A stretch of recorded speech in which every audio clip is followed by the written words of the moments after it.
before we get started, just make sure that you guys either sign in with this QR code or the link in the description. All you have to do is sign in with that link, and it lets us know it goes through our referral. So it just basically adds another person that's done it through a referral. It really helps the club and our school. So please do that. Thank you. Also, guys, just a reminder that the IBMZ online career fairs are going to be coming up soon.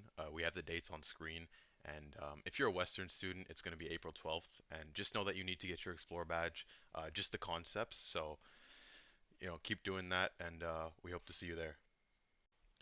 All right, today we're going to be tackling the code module of the IBMZ Explorer Fundamentals and Concepts. If you came in person to the workshop that we hosted, the second one, the Zoe client was down, so we couldn't access that part of the mainframe. But we're just going to finish them up online so that you guys can still get your badge if you're struggling with that. And you guys can get access to the online career fair on April 12th. And you need to do the badge to do that. So make sure that you guys watch all of these videos if you're struggling. If you can do it yourself, perfect. But otherwise, we're here to help. So yeah, today we're going to be in the code module, which is just Python. So it's mainly just going to be a quick review of Python. Our first step is going to be SSHing into the USS system with your user ID and the address. So let's do that right here. So um, and then we'll do the address of the mainframe. So we're gonna get in there and then make sure that you guys have your password handy. If it asks you for a fingerprint, just type yes. Oh, and then all right.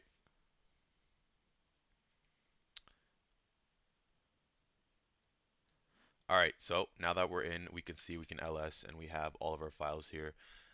But what I actually want you guys to do is also uh, add the filter here so that we can actually see what we're doing. It makes it a lot easier.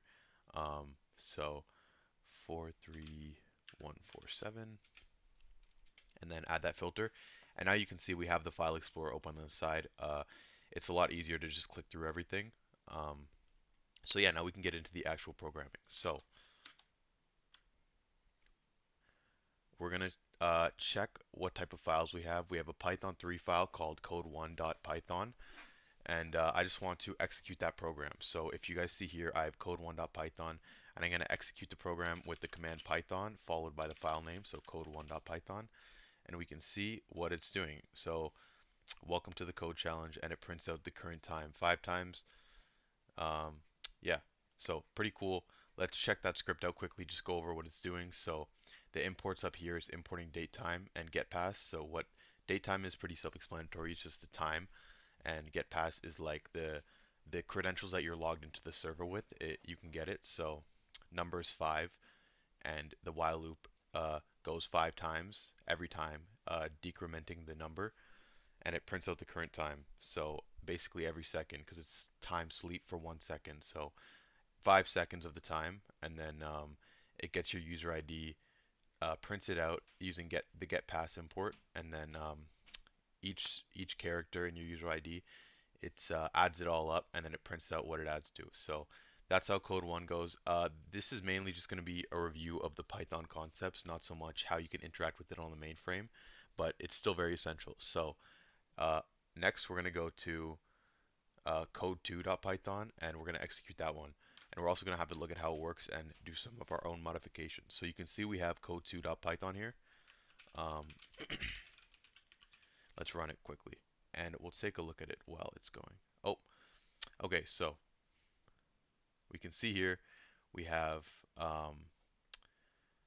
it specifies a letter variable and a word, and if the letter is in the word, this is just a Python function.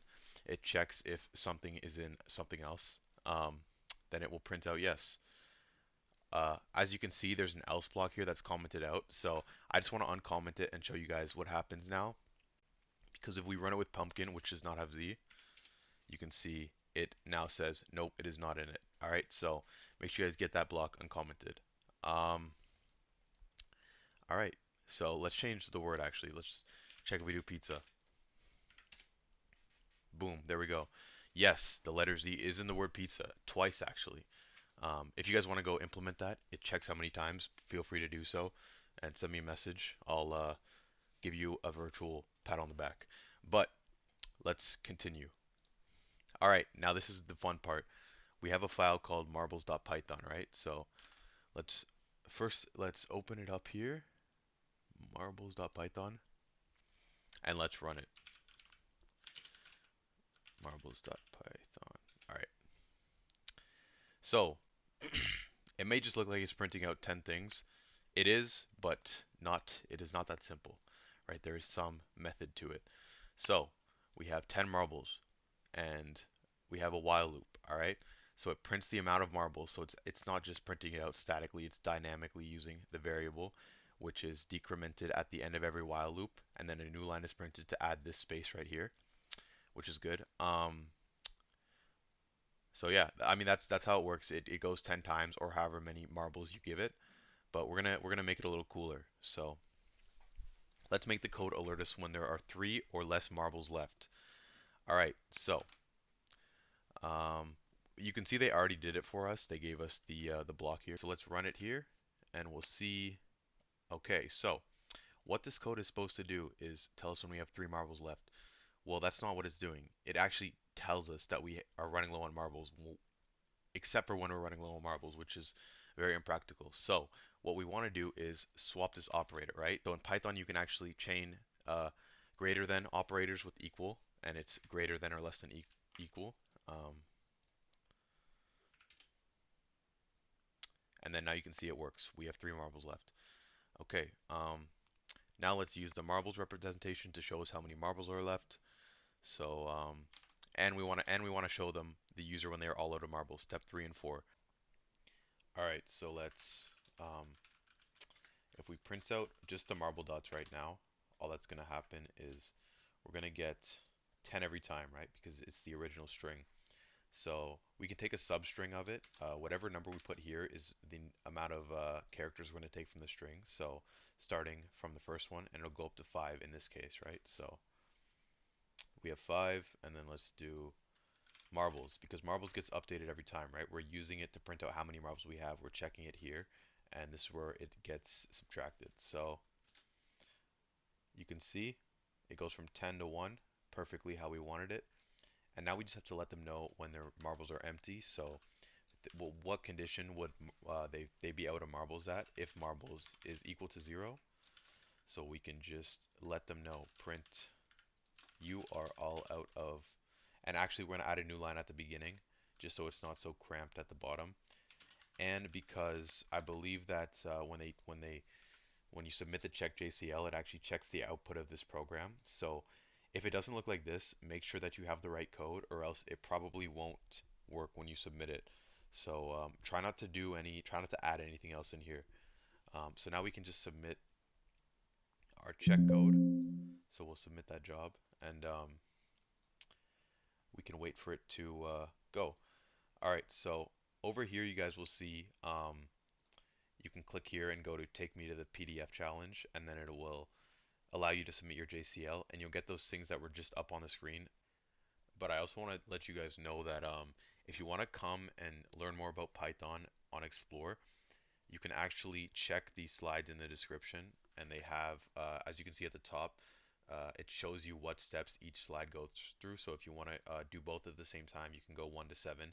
And essentially, we're summarizing what they've done here, but they actually have a lot more about, you know, installing maybe a Python extension in VS Code, stuff like that. So I definitely would recommend checking these out if you want to get deeper into it. It's just because Python is familiar to a lot of people, and we're not actually doing too much interaction with the mainframe yet. We will be in the next couple modules. But yeah, make sure you guys check out the Explore slides for sure.